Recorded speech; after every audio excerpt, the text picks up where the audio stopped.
Hi guys, welcome to Bible Action Math with giveaways. We are looking at more properties of real numbers and the fruit of the spirits with Galatians chapter 5 verses 22 and 23 in the College Algebra series. And here we have in the interlinear, the fruit of the spirit is love, joy, peace, patience, kindness, goodness, faithfulness, gentleness, self-control. Against such things there is no law. And there are 9 fruit of the Spirit, and there are also 9 properties of real numbers in OpenStack's College Algebra 2nd edition. In the last video in 1.1d, we looked at the first 5 properties of real numbers: the commutative property of addition, the commutative property of multiplication, the associative property of addition, associative property of multiplication, and the distributive property. And now we'll be looking at the additive identity property, the multiplicative identity, the additive inverse, and the multiplicative inverse. So we have 9 fruit in Galatians chapter 5, and we have 9 properties of real numbers in College Algebra OpenStack 2nd edition. And remember, every real number has a location on the number line. So we have these connections. And for today, I want to focus on peace and self-control. And the interlinear shows the word arene, saying it's probably from a primary verb arrow, which means peace, by implication, prosperity. And I didn't know that arene could imply prosperity until I started making this video. So when we connect math and the Bible, some different things seem to happen. And later today, we'll be looking at enkrateia, and that one means self-mastery before self-restraint and self-control. So those are the 2 fruit I want to focus on right now.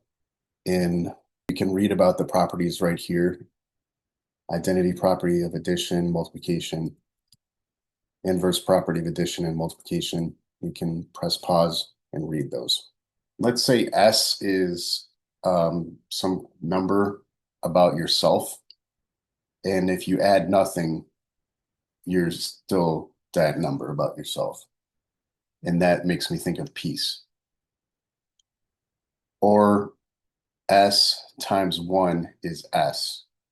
So adding nothing doesn't change anything, and it reminds me of peace.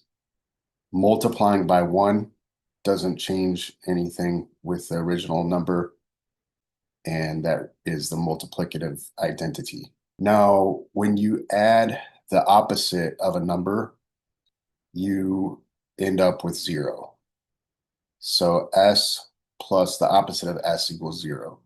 And this one reminds me of self-control, because sometimes we think about doing something that may not be right, but we can go back, change it before we do the thing, and get to 0. So this is the additive inverse. And then we have the multiplicative inverse, which means that you take a number and you multiply by its reciprocal, okay? And then you end up with 1. So this is the multiplicative inverse, is the reciprocal of the number, and the additive inverse is the opposite of the number. So recall, talked about the order of operations, PEMDAS. It has 6 letters in it, and we use the Genesis 1 creation story, which had 6 days, not including the rest day. And when we did the order of operations, we said parentheses and other grouping symbols go first, exponentiation and logarithms go next, multiply and divide from left to right, add and subtract from left to right.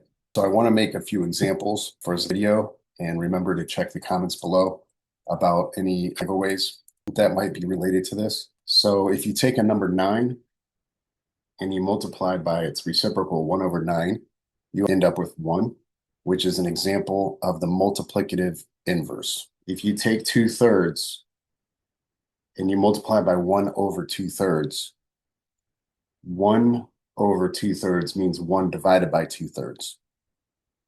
And then we have keep, change, flip. When you divide by a fraction, it's the same as multiplying by the flip of that fraction. 1 times 3 over 2 is 3 over 2. Then over here, 2 divided by 2 is 1. 3 divided by 3 is 1.